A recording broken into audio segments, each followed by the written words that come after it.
Andrea. Ok. Olá, Andrea. Olá, Matt. Olá, Matt. Olá, Andrea. Olá, Andrea. Olá, Matt. Estejas a face parvo. Eu estou a fazer isto porque o Daniel está a fazer expressões faciais interessantes. It's not true! It's not true! So, Joseph, Yeah. what was the most important moment with Matthew and Andrea? Come on, man. It's a serious matter. I wasn't ready for that one. But I think it was this mini service we did at their place. So Matthew and Andrea invited us with the Acoustics. Unfortunately, only me and Daniel could go, and we brought something to eat, and yeah, they had something to eat as well. So we had this opportunity of sharing testimonies, praising God a little bit, and just basically talking to each other and get to know each other better. So it was really, really dope. Give them a word of encouragement. Right. Man, Africa's tough, and Africans are tough as well. But God promised, and He really did, that He would never leave us or forsake us. So just hold on to Him and keep on holding on to Him. Every step that you may take may be a step of faith, and just trust Him, because He will guarantee that everything will go smoothly. I mean, not everything will go smoothly necessarily, but He will take care of you, that for sure. So be at peace. Hey Matt, hey Andrea. Maybe from the three of us, I was the one who got to have more time with you guys, more time talking, more time learning, and this really means a lot to me, doing this message just for you.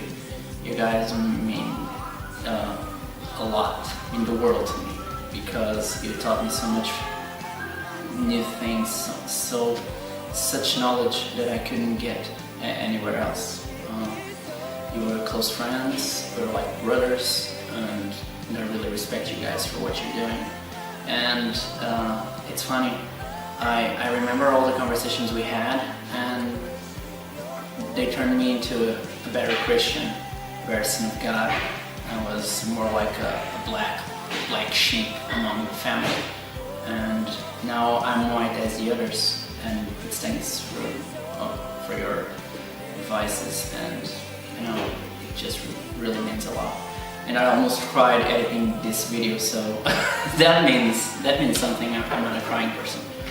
I hope you guys are okay with your families right now, and I hope your trip is going to be great, and God will bless you guys so much. Thank you for everything.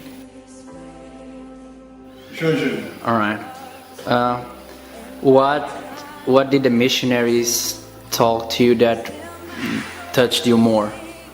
Like, did you have any specific conversation with them that you recall?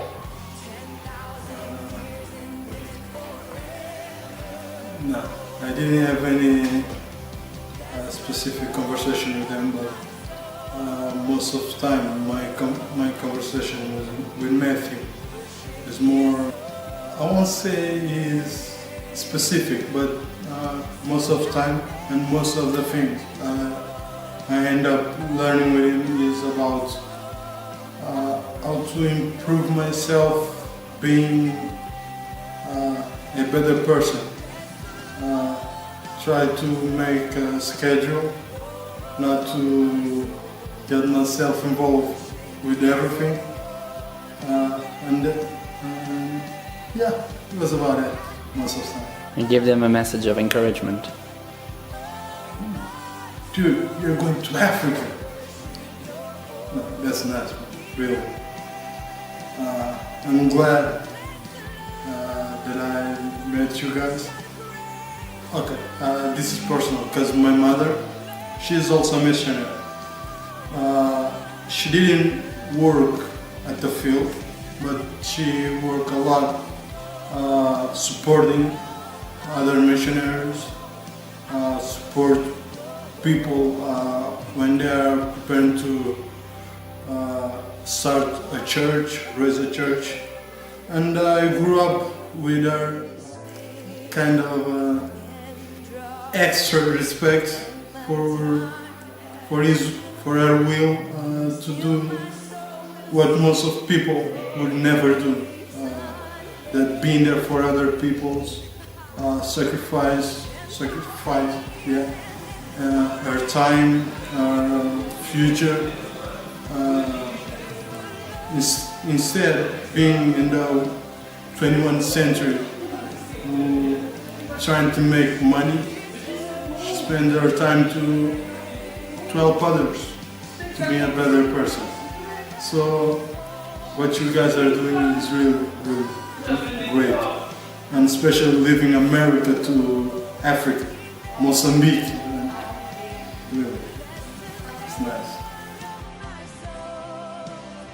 Hey, my name is Daniel, and I'm from the band Acoustic version, and today we're talking about a serious business, that's mission. And to talk with us about mission, we have missionary Matthew. Hello Matthew, thanks for being here.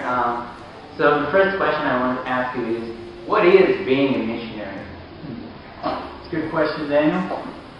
Being a missionary is basically just being a son or daughter of Jesus, of God, that reflects the heart of God, right? God's heart is for the poor and the oppressed, it's for the lost, it's for the people that don't know Him. And so simply meant to be a Christian is to be a missionary. Because the reality of the fact is that when Jesus died on the cross, He died for everybody.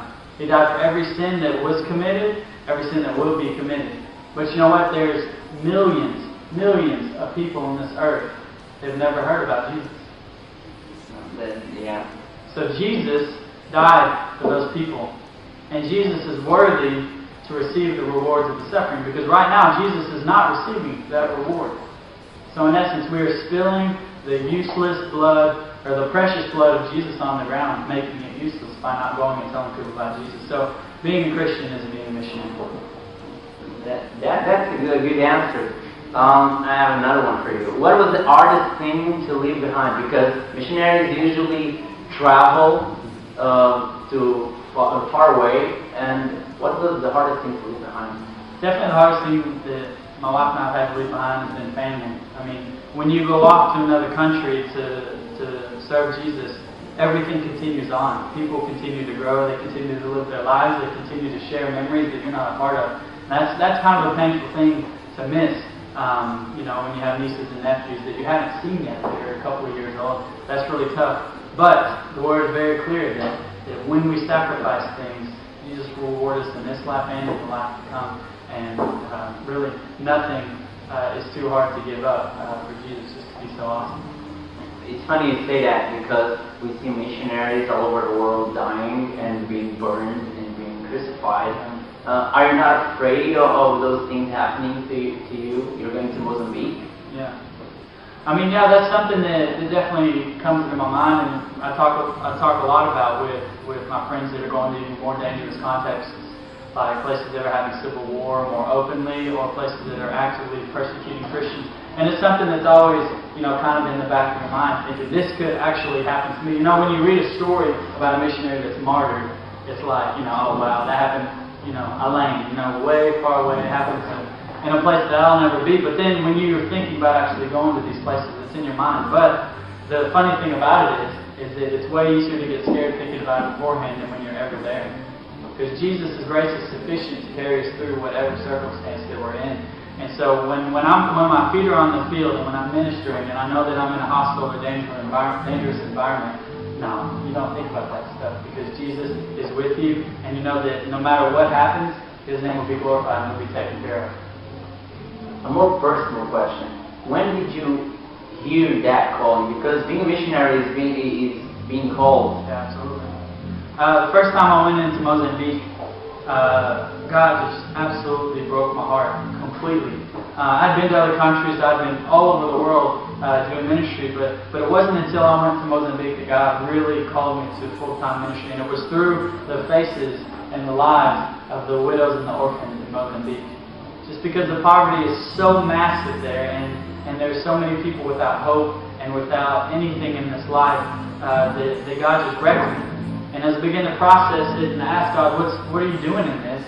I really felt this super strong call to Mozambique that God then later confirmed through a couple of prophetic words, and then also continued to confirm through my life, through my heart, and what I was reading in the Word.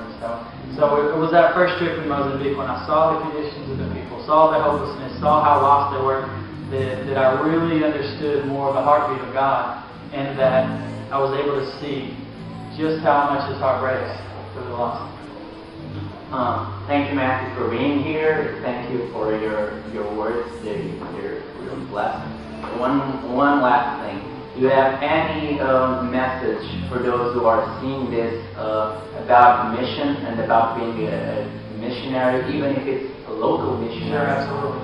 I mean, like I said with the first question, everyone's a missionary. If you're a believer of Jesus, there's no question you have to be someone who is a proclaimer of the gospel. But being a missionary in the truest sense, in the going overseas into what we call a cross-cultural context, I would say absolutely you need to keep your ears and your heart and your mind open.